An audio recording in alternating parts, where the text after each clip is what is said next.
Hello, beautiful people. Welcome to this week's episode of the Montpelier Happy Hour here on WVEW 107.7 LP Brattleboro, your community radio station. I'm your host and producer of the show, Olga Peters, and this is where we talk about how everything in Montpelier shakes out for the rest of us. I want to welcome to the show regular contributor, Representative Emily Kornheiser from Brattleboro. Hey, Emily. Hi, Olga. Nice to be here with you on this beautiful fall day. It is, and I have to say, I love how your wall is coordinating with the trees outside. I Quite did that lovely. purposely when I picked out the paint color. Thank you. Isn't it nice when a plan comes It together? is. And I also want to welcome Representative Lori Houghton, who represents Chittenden 22.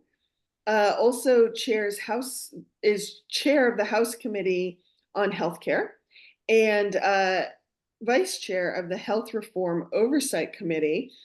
Lori, before we dive into healthcare, I'm just curious. I went on the state website to check out Chittenden 22 because down here in Windham County we don't count that Right, high, right. and it looks like it's Essex, but I couldn't quite tell from the map. What communities Yeah. do you represent? No, thank you, Olga and Emily, for having me on. This is great. And I love calling in from Essex Junction. So we are the a fairly new city of Essex Junction. So we became a city 2 years ago, thanks to the help from the legislature. So we have I would say 90% of the city of Essex Junction, and then a sliver of it goes into the town of Essex. So if you've ever heard of the Five Corners in Essex Junction, that's where we are. Oh, okay. Yeah. I had a stepsister who used to live near there, so Oh, perfect. Yeah, we're right yes, near there. it's a Yep, neat little place. I like it. it is. It's great.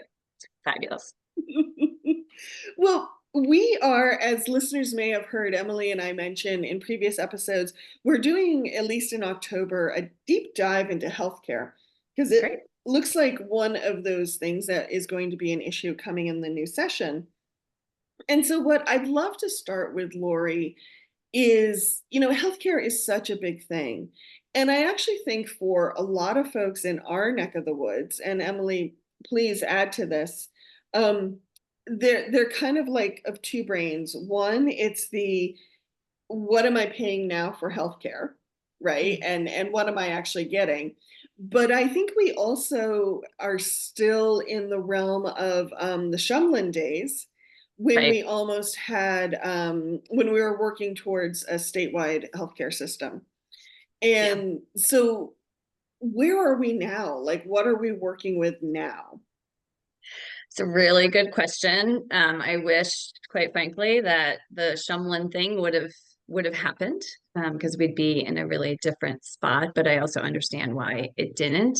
It's really, really hard for a small state to do anything on their own. It's really hard for any state, quite frankly, to do anything on their own when it comes to healthcare because we are firmly connected to the federal government. So in Vermont, these are rough numbers, but about a third of people are on Medicare. And Medicare is for those 65 and older and disabled. And that is solely run by the federal government. We have absolutely no say over that. About a third of folks are on Medicaid, which is for low income Vermonters. And that's a partnership with the federal government where they match or they give us, I should say, they give us funds for healthcare and we match it with state dollars. And then there's another percentage that are on what's called ERISA plans, but basically they are people who get their healthcare through their employer. So I used to work for a company called LexisNexis. I got my healthcare through them. That's considered ERISA. We have no say over that either. So when we make policy changes, it is affecting Medicaid where we can, and about 80,000 people who buy on Vermont Health Exchange. So to have a universal healthcare system, we would really have to upend that whole process, all of those things. And we'd have to go to the federal government and get waivers. And, when I first came in as chair, people kept calling me and saying, hey, Senator Sanders is now chair of health.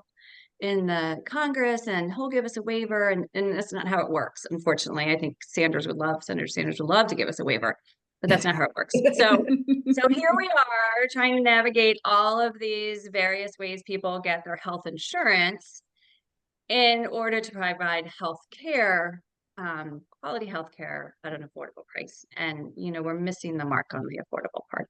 Mm-hmm. I hope that answers your question. I think it really does. Yeah.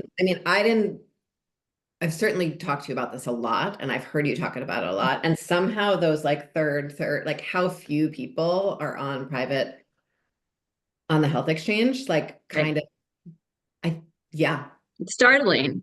And what's frustrating is you think, oh, 80,000 people, right? We can find a way to make that more affordable, but those 80,000 people are within this larger context of the 600,000+ of us who get healthcare. So it's very difficult to make changes. That's interesting. Yeah.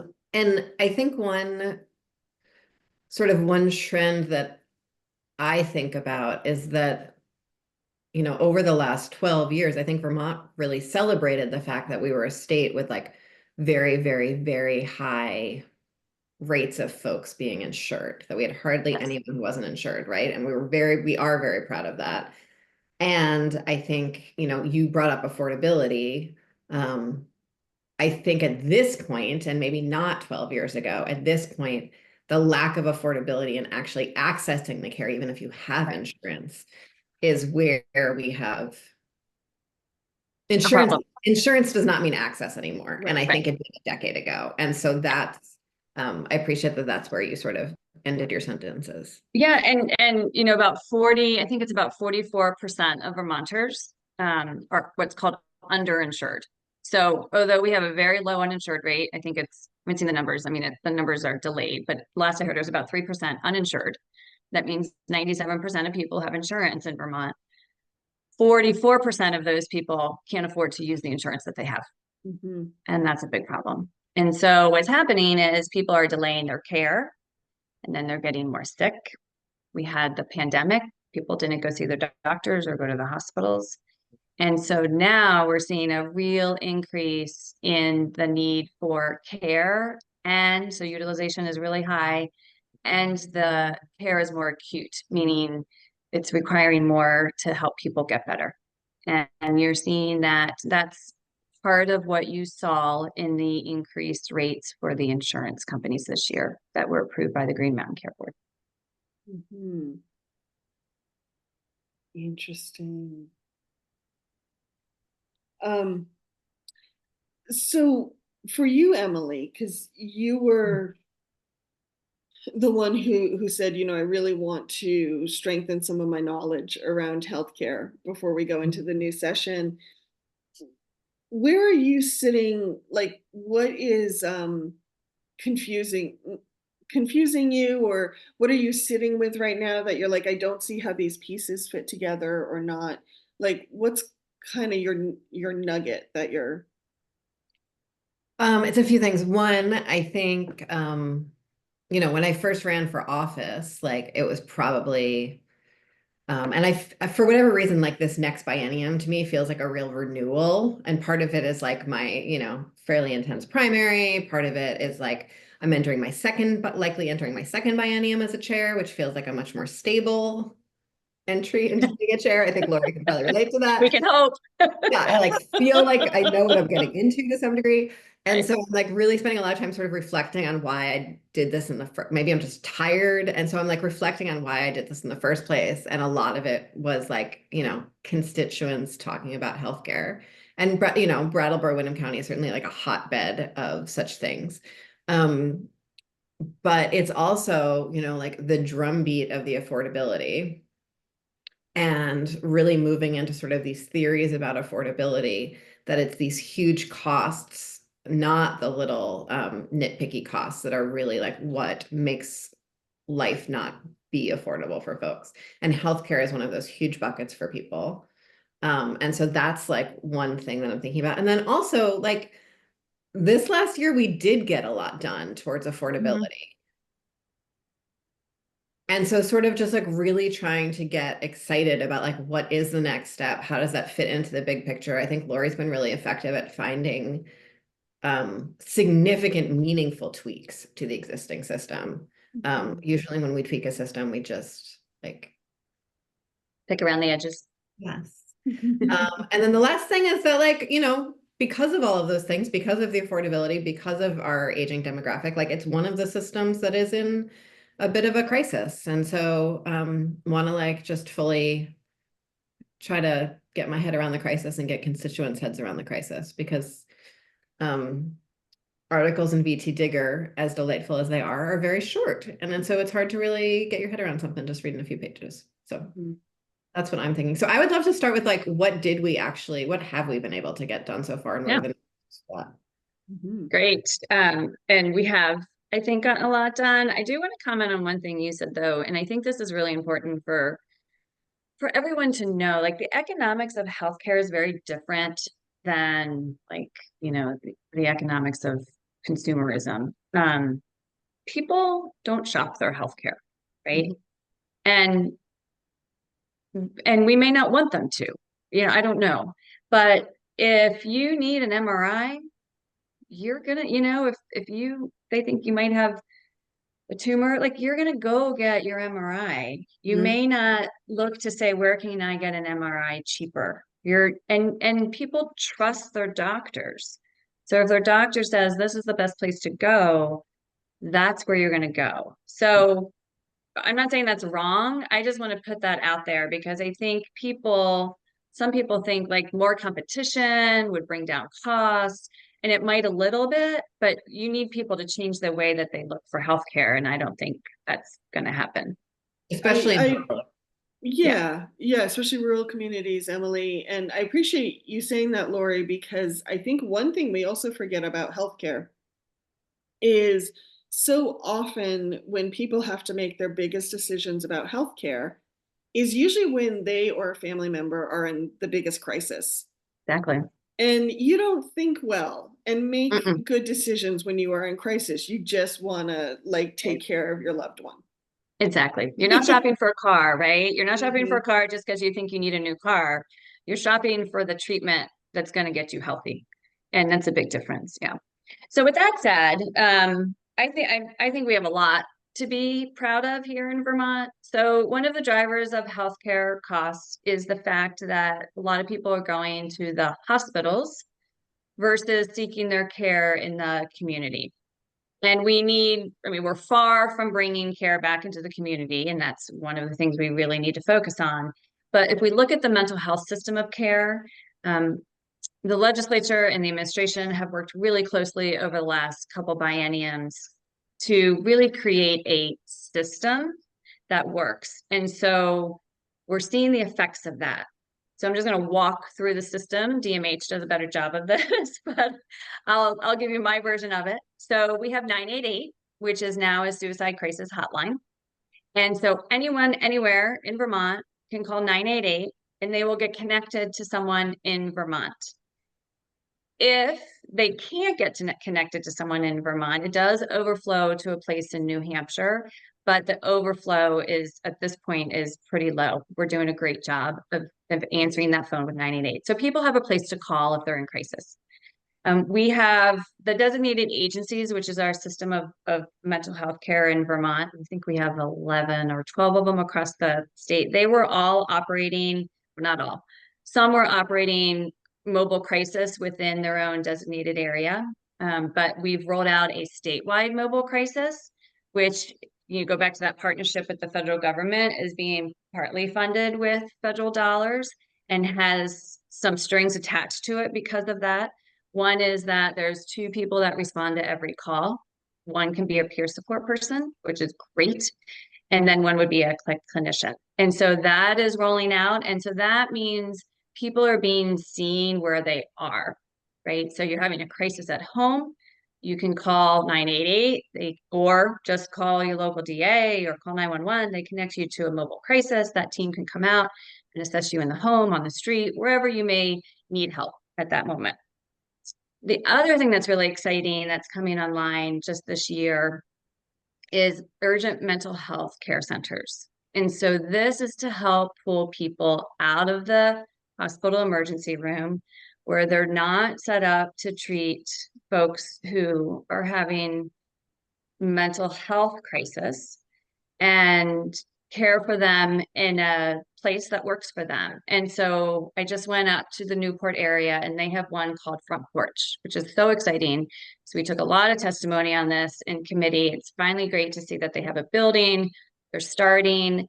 And what was more exciting is that the people working there are new to that place, not taken from another healthcare facility, right? So what we see in Vermont as these things pop up, they might pull employees from the hospital or from the DA, but they're really working with, or it's part of the DA system, but they brought in a lot of peer support workers.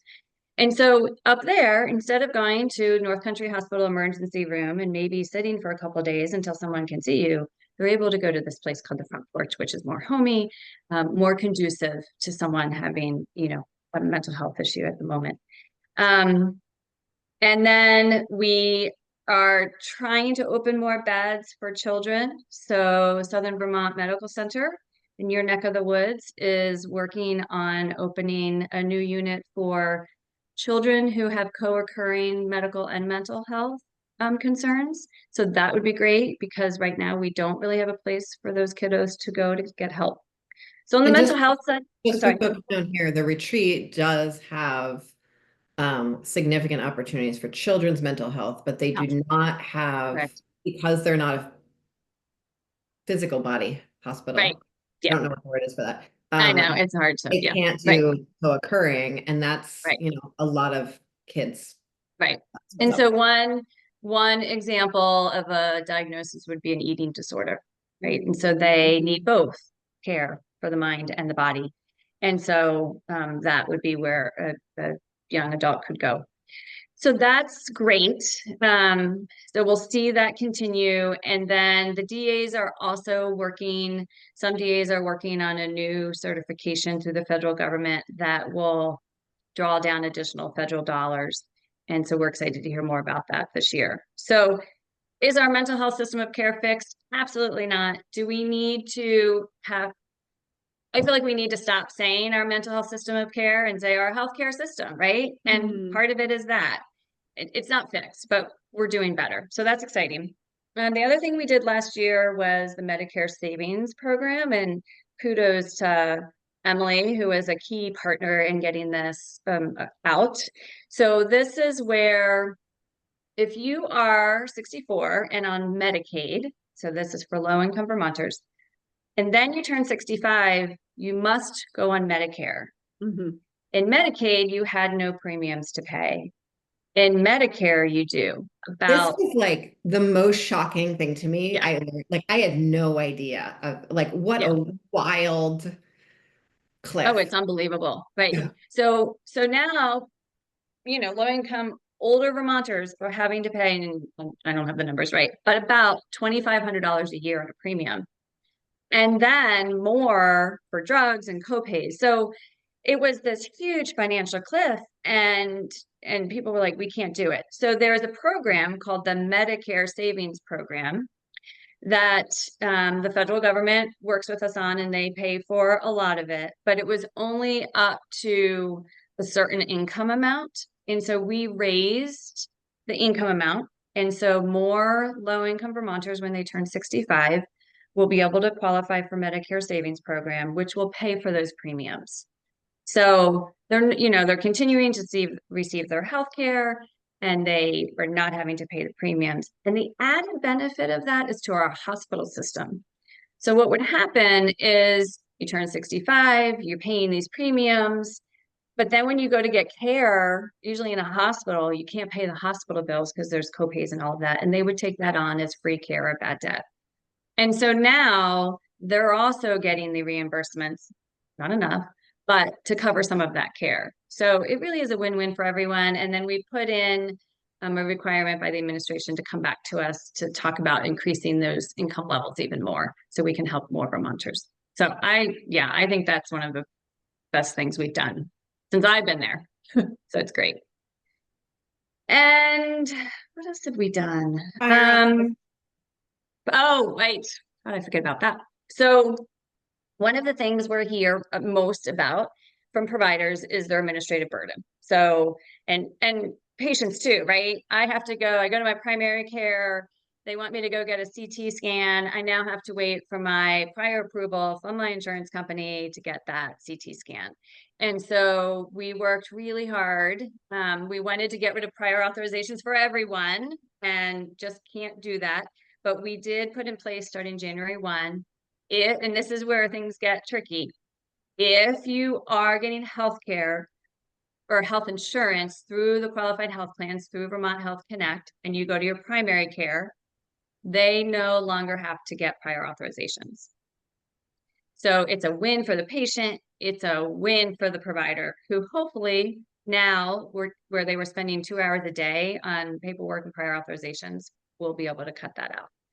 Part of that same bill is focused on what's called step therapy. So this is where I'll give you an example of like someone who's suffering from migraines. Working with my primary care provider, I get migraines. There's, 25 different type of migraine medicines, each have different side effects. And the doctor says, I think you need this specific, A drug. It gets denied from my insurance company because the insurance company does what's called step therapy. And they have drugs of various costs that you need to try first until they fail. And so it can take people years to get on the drug that the doctor originally said was the best terrible drug for side them. effects, or like Right. it's just things that people It's know awful. aren't going to work. Right. So we're not Yeah. getting rid of step therapy, but we are making the process easier for doctors to say, no, this is the one. Why we need, Lori on this migraine drug. So that all starts January 1st, and I can't wait to hear how, things kick off and how it helps everyone. So those are our top things that we've done in the past year. Thank you. Excuse me, just a time check. We have about 5 minutes before we need to hear from some underwriters. What is really important right now for people to understand to help them kind of frame what comes next in So I think healthcare the work? most important thing to talk about, because it's all in the news, is this hospital report that came out. So Act 167 was passed in 2022, and the goal was to do a deep dive into our hospital system of care to understand where we are and where we need to be in order to protect our hospitals from failing. 9 of our 14 hospitals are operating in the red. If we make the decision not to do anything, that is a decision to accept that we will have hospitals that go bankrupt. And to me, that's not acceptable. So I think there's a lot of people are scared. A lot of people are concerned that these recommendations, the Green Mountain Care Board is just going to put them into place. Who cares about workforce and anything else? And that's not what's going to happen. So very quickly, at this point, the report goes to the Agency of Human Services, and they are charged with working with the hospitals and the healthcare system to determine what recommendations would work. So what's feasible? What's the impact, not only to the community and the workforce, but Vermonters? How can we make sure Vermonters are getting the best quality care in the place it needs to be and at the best cost? And so there's a lot of work to be done. No one is closing hospitals. No one is closing hospitals. And no one has the carte blanche to say, yep, hospitals, you need to do this. It will be a collaborative process with hospitals, and it'll be a holistic, hopefully, look of the whole system is what, as legislature, we're really trying to push. So hopefully we can tamp down some of the temperature. I want to say to the workforce who might be watching this, all the providers, we need all of you to stay in Vermont. We need you. There is a place for you. We value you, and we'll work, across the community to make sure we get to a solution that works for everyone. Thank you for that, Lori. I think what you just said, because I was looking through some of the coverage that you mentioned, and in this neck of the woods, one of the hospitals that has at least said we're not sure about this report is Grace Cottage, which for those who aren't familiar with Windham County, Grace Cottage is in Townsend, which is along the Route 30 corridor. So it's more on the eastern side of the state, but not right on the Connecticut. And it's kind of hard to get, like, it's sort of like when you get there, you're like kind of surprised that there's a hospital. It's Yeah. yeah, I went to visit a couple years ago. It's beautiful. It's a beautiful area, but it's hard to get to. Yeah. It's hard to get to. It's I think for a lot of people feel it's a hard place to get healthcare. Right. And so for many people, Grace Cottage is really close to their heart. Um, and what I appreciate about what you just said, Lori, is it reminds me, we're talking about systems and we're talking about money and we're talking about access, but just how personal healthcare is. Yeah. And we It is. choose a hospital for certain reasons. We choose doctors for certain reasons. And they're what make us feel like we're actually getting care and not just treatment. Right. Um, Right. That's a really good point, Olga. And I think that that reemphasizes the need for us to remember that. And we remember that, those of us that are working with the healthcare system to make these decisions. Um, but the reason is we want to make sure that people still have those options, right? And some of these hospitals won't be around if we don't do something. So I think it's a really important place we're at. I'll add two quick things. I know we're at time. One is this isn't Well, just about we're just gonna take a break and then we're gonna come back and talk more. So I think after the break, oh, okay. we can Gotcha. talk in depth about, I want to talk Okay. in depth about the report and about the hospitals. I Right. also want to like anchor us in, people are like, hospital closures, what does that mean? Like, one, all of Vermont's hospitals are nonprofits. That's fairly unusual around this country. And the scale to which rural hospitals have closed around the country, partly because of sort of the financial realities that we're talking about here, partly actually in some areas because of like, wild choices about reproductive care laws. But like we are seeing, the extent to which hospital closures are happening around the country, and the sort of market dynamics being different in other areas of the country, is a really important part of this conversation. I hope we can dig into it after the break. Because again, like as you started the show, Lori, like we are not alone. We are a tiny state in the middle of a very large country with a lot going on in it. And so I think it's important that we also anchor this hospital conversation in that. Great. Good. Thank you. Well, listeners, stay tuned. We're going to hear from some underwriters here on WVEW 107.7 LP Brattleboro, your community radio station, and then Emily, Lori, and I will be right back. Welcome back to the second half of the Montpelier Happy Hour here on WVEW 107.7 LP Brattleboro, your community radio station. If you're just joining us, I'm your host and producer, Olga Peters, and I am speaking with representative and regular contributor Emily Kornheiser from Brattleboro and Representative Lori Houghton from Chittenden 22, which I just got to learn today is mostly Essex Junction, but it's a little bit of Essex. Along the edge. So I'm so glad you can both be here, and we are talking about healthcare. Before we dive back into our conversation about healthcare, though, I have to quickly say a big thank you to BCTV, who takes the video version of our show and shares it with other media centers and PEG stations around Vermont. And Ms. Emily, what do we need to remind listeners of? The views and opinions expressed here on the Montpelier Happy Hour are those of the host and the guests respectively, and not the station, nor employer, friend, neighbor, family member of the people speaking. So in other words, if you want to complain, you can send it to the Montpelier Happy Hour at gmail.com. Don't send it to WVEW. Before we dive back into our conversation about healthcare, I know we're going to talk about a report around hospitals that came out last month.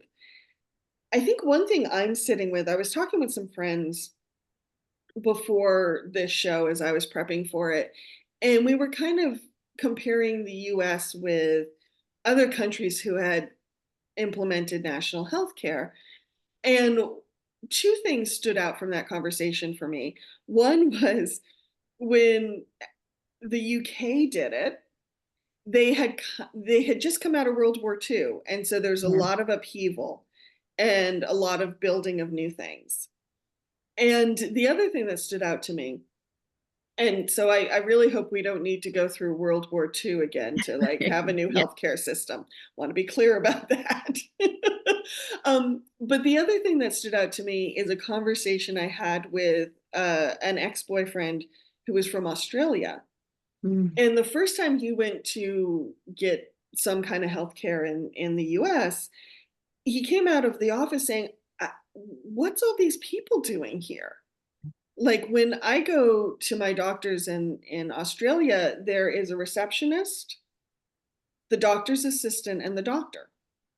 Like that's it for infrastructure in this medical practice because all you do for healthcare is scan the person's card and that's it. Like that's it for insurance. And it just made me think about how much infrastructure our insurance system creates. Yeah. Both good, people have jobs, but also it's a whole layer of infrastructure that we have to consider when along with our hospitals and our doctors' offices and the MRI machines. And Right. yeah, so just the infrastructure of healthcare has just been on my mind. It's huge. Oh, sorry, go ahead, Emily. I just want to add like two like pieces into that little brainstorm of context that I'd love for you to respond to, Lori. One is that, and I'm just going to confess that like a lot of my understanding of the British healthcare system comes from watching Call the Midwife, which is like not a very, scientific Data pursuit. driven. But data driven, but that like a lot of people when that started did not receive any healthcare at all before that system, right? It's not that they were transitioning from receiving private healthcare to public healthcare. It's that Right. they went from receiving no healthcare to public healthcare. The two others, one is that I recently saw a meme on Instagram and it was basically like, if your job is not easily identifiable in a Richard Scarry book, then what are you doing with your time? Does everyone remember Richard? Does everyone know Richard? Oh, Laura, you Mm-mm. did with the No. kids, you did not have to. They're these Oh, like huge picture books, and they're just like weird little scenes of like town life, Hmm. and but just told through animals. told through animals, but like Oh, the okay, animals, yeah. yeah, Yep. and like definitely the doctor would be in there, but like the insurance data analyst not in It's there, not there. I think. And like I don't think I've ever had a job that was in a Richard Scarry book, so like dig on me too. Um, and then the last thing is that in having conversations with other folks overseas over many years about this, it was always like, well, in America, at least you don't have to like wait for healthcare, right? And in Canada, you do. And like at this I'm not point, sure about like, that. people are waiting for healthcare for a long Right. time, right? Yeah. Mhm. And so that's just sort of an interesting, like, I don't know if we need World War II, but I do think we are in a crisis that we need to find a plan out of. And Lori, the very specific flavor of the crisis is something we're going to talk about. It is, yeah. And if I can just comment on a couple of things there, I think access and quality are changing in the US, right? So that used to be everyone would say, no, no, no, we don't want universal health care because we have access and we have great, and everyone comes here to get healthcare when they need really something. And that's changing, unfortunately. But then on the flip side, I don't know if you've seen recently the England system has actually been in the news lately, right? Yeah. And so they're not set up now to handle the older patients, the more chronic care that's needed. And so they're really struggling. So I don't think there's like one right way to do this, but we need to get, the money out of it. And we need to get a lot of the burden out of it. So to your point of the infrastructure, when we were looking to pass the bill to reduce prior authorizations, UVM Medical Center testified they have 77 people that are processing prior authorizations and claims from insurance companies. 77 people. Then we had a small dermatology office that's in the Northeast Kingdom come in and testify that they've had to hire someone just to process claims and deal with prior authorizations. And therefore they had to let someone else go who was patient facing. Mhm. So it's this, we have to shift, right? We have to move our resources to patient facing and get rid of some of the administrative stuff that's going on. in order to help equalize everything out. And so we're chipping away at that as best we can. But it's a lot of it is requirements from the federal government. Interesting. Yeah. What that reminds me of is a conversation I was having with a friend who lives elsewhere in the United States. I think she was seeing, I don't remember what kind of doctor this was. It was more of a specialist who didn't take insurance, who stopped taking insurance. Mhm. And, the question was why? And at least in this one, unscientific, undata driven example, the person responded saying, well, I charge you $60 because that's what works for me. If I went through insurance, I'd have to do X, Y, but I'd have to charge you $120 to get my 60. So I might as well just charge you 60. Right. I just find that interesting. I don't know that it's a solution. I just found that interesting given the bigger conversation we're having. And they're popping up more and more. Concierge services is what they're called. Yeah. Ah, okay. Yeah. So what does that mean for Vermont right now, especially given this hospital report? Which, does the report have an official name? It's the Act 167 Community Engagement Report. And if you go to the Wow. Green Mountain Care Board, you can find it on there. Yes. I know. Everyone keeps calling it Act 167, so that's what they're going with. Well, I'm Yeah. glad you said that, because community engagement and hospitals, like, I wouldn't have put those two together if I was Right. looking Yeah. for the report. Right. So now that I know we have more time, let me take a step back, if that's okay, and talk about why Yeah. we did this. So, so the Green Mountain Care Board, which does hospital budgeting, had been looking at hospital sustainability for several years. And we had put minor things in legislation to help them look at it. And then we thought we were close to really working with the hospitals to come together to figure out how we were going to do this. And then the pandemic hit. And so obviously it was put on hold. So then in 2022, we brought S285 that started in the Senate forward. And the thinking is this is how we pay for healthcare. We can keep increasing commercial rates. We know that's not sustainable. We can increase Medicaid rates, which takes general fund dollars, which means tax increases for Vermonters. We know that's not the way to do it. Or we could do nothing and let our hospitals fail, right? So this Springfield almost failed a couple of years ago, and we bailed them out and hoping they can turn things around.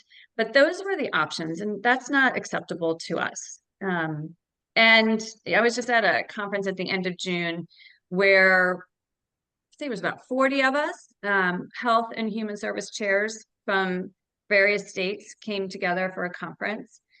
And when we talked about what we were doing, they were like, well, we're not, hospitals just fail. What do you mean you're trying to help hospitals not fail?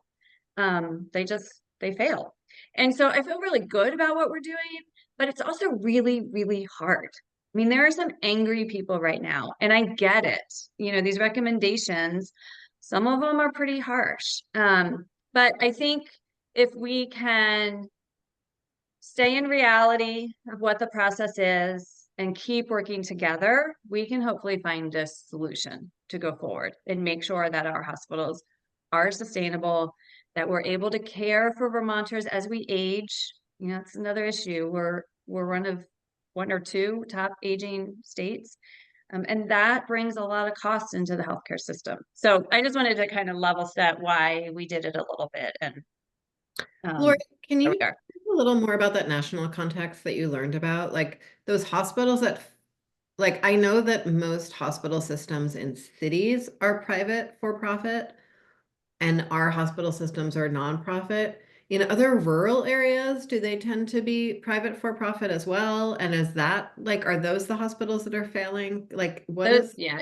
It's really the rural community hospitals that are failing because it's really hard to serve that population. It's a lot of Medicare, it's a lot of Medicaid, and the federal government and the states don't. You were talking about Olga, the doctor who said, "Yeah, it cost me $60. I'm going to charge you $60."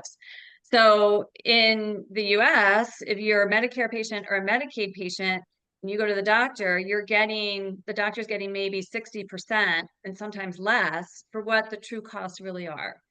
So if you're operating along in that type of community, whether you're profit, nonprofit, or for profit, you struggle. And so most states don't have any type of regulatory system around hospital healthcare. Most states just are letting things unfold, even for the nonprofits. And that's, the last number I heard, and this is a year or two old, it was during the pandemic, like 100 and some have failed across the country. We haven't had one, and we're one of the most rural states. And I like further context on rurality. I love that word, is so hard to say. I can't say that.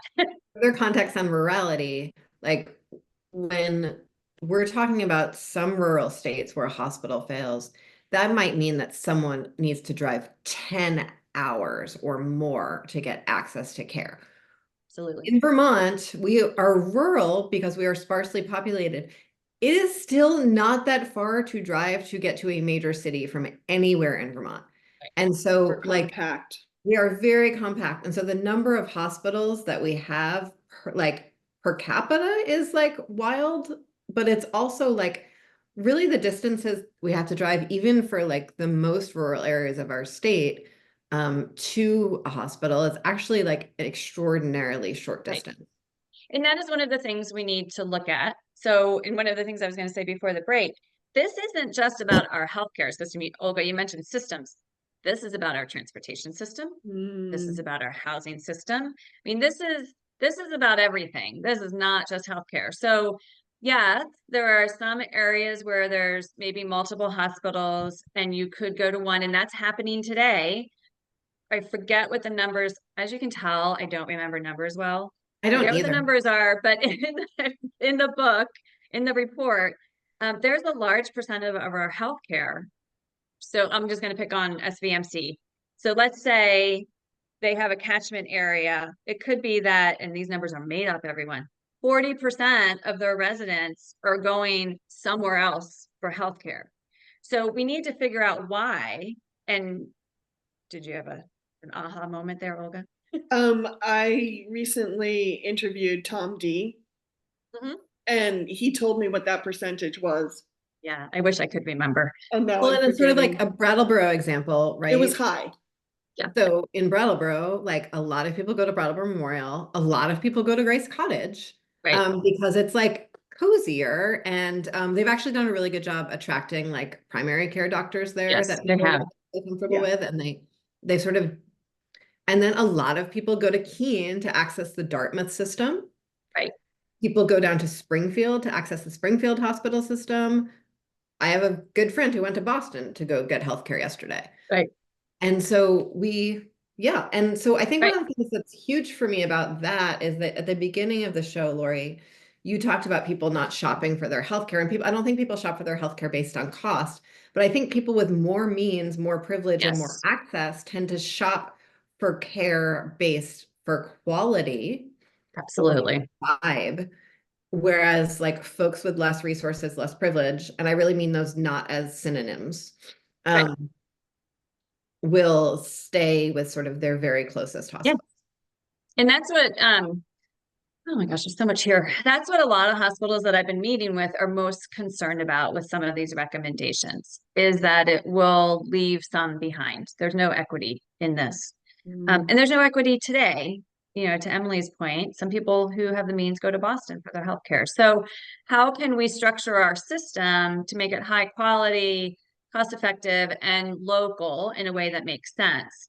Back to the transportation conversation very quickly. Yes, agree with everything you say, Emily, but yet there are still places where transportation is an issue. So I went up to Newport and did a tour of their hospital up there and a couple other places. And the fact that for most of the winter, people can't drive over the mountain, nor can a helicopter get over, really was eye-opening to me, right?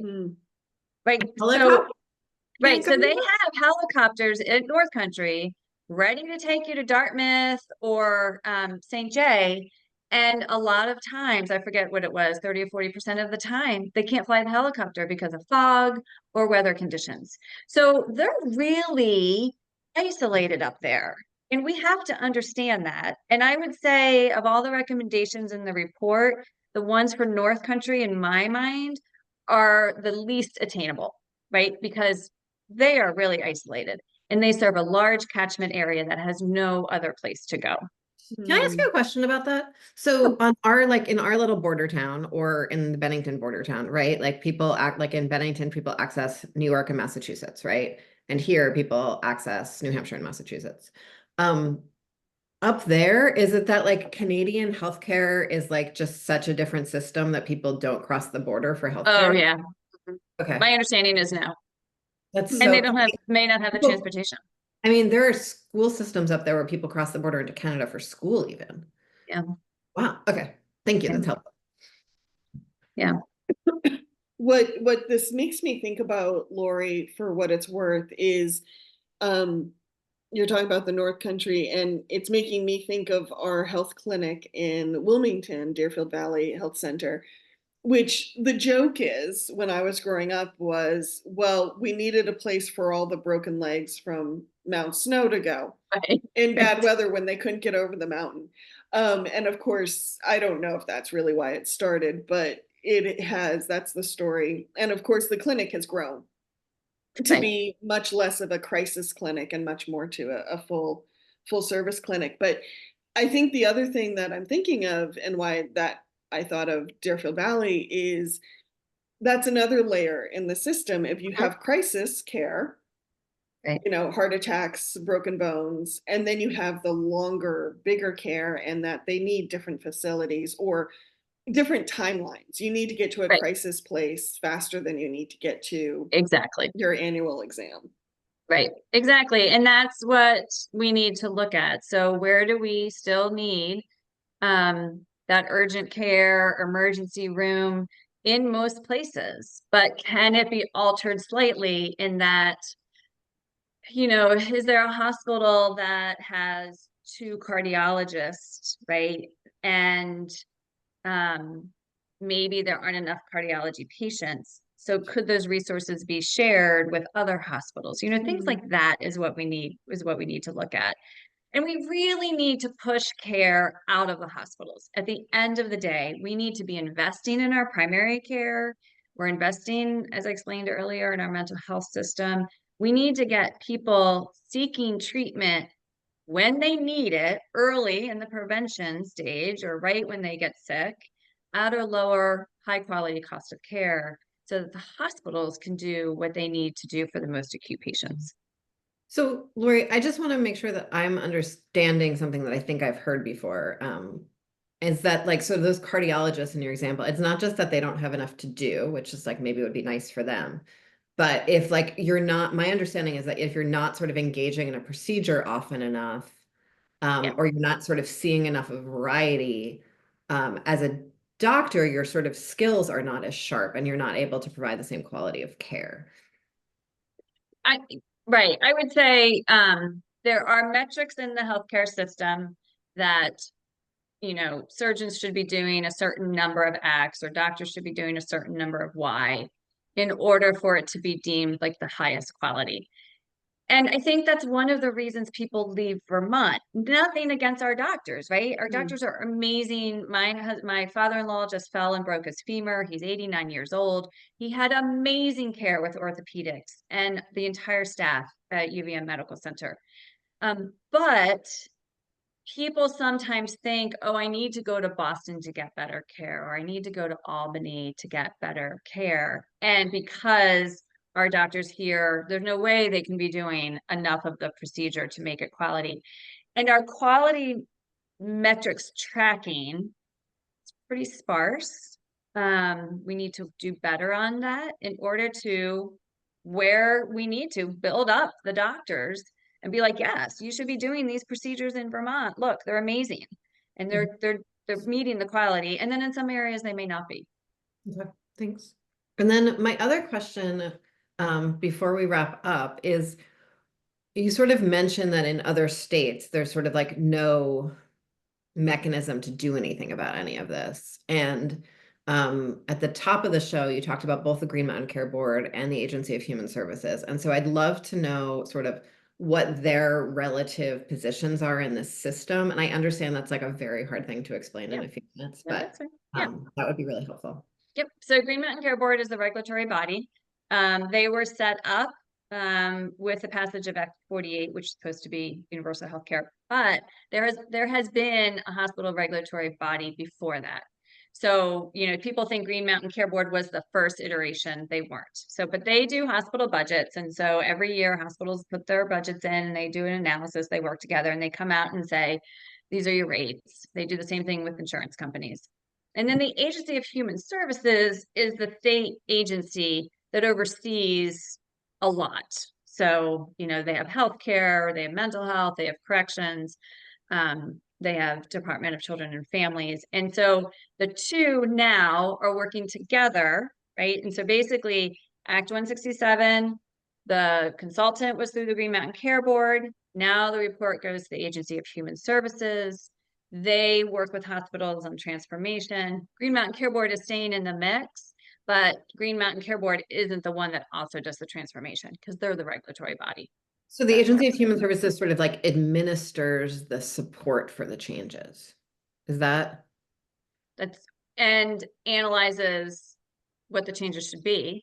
Okay. You know, at the end of the day, these are all private businesses. So, it's a balance, right? Between giving them support and working with them on what works. And I think the most important thing that AHS can bring is the system-wide look. So they're working with this hospital on this thing that might affect this hospital over here. I don't think people understand how really hospitals rely on each other for a lot of things. And so I think AHS can help bring everyone together. This is a slight detour, Lori, but I think given some of what we talked about, it might just be good for people to know. We talked about hospitals being private or nonprofit. I have a vague memory of the Dean administration saying that all X in Vermont needed to be nonprofit. Was that insurance companies, hospitals? So our insurance companies and our hospitals are all nonprofit. So people think Blue Cross Blue Shield. I just read this in the paper in an article this morning. I forget what it was about. You know, Blue Cross Blue Shield is making all this money.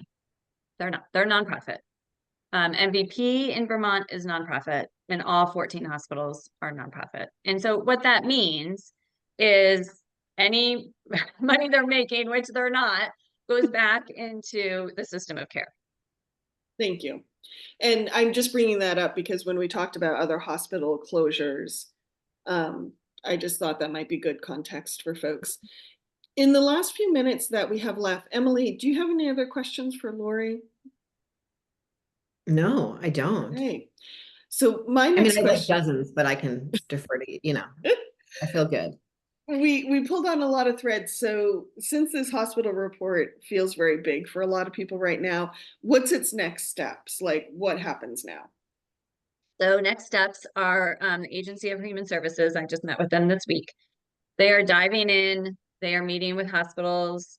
They are trying to see what makes sense, where the resources need to be, how we do this, what's appropriate. So, you know, no decisions are made.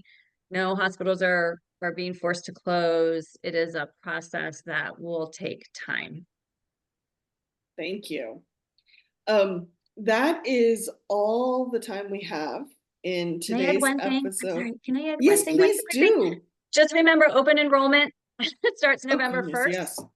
And for those buying on Vermont Health Exchange on, I think around October 15th, you'll be able to go on their website and look at the plans and do some plan comparison. They have a great tool.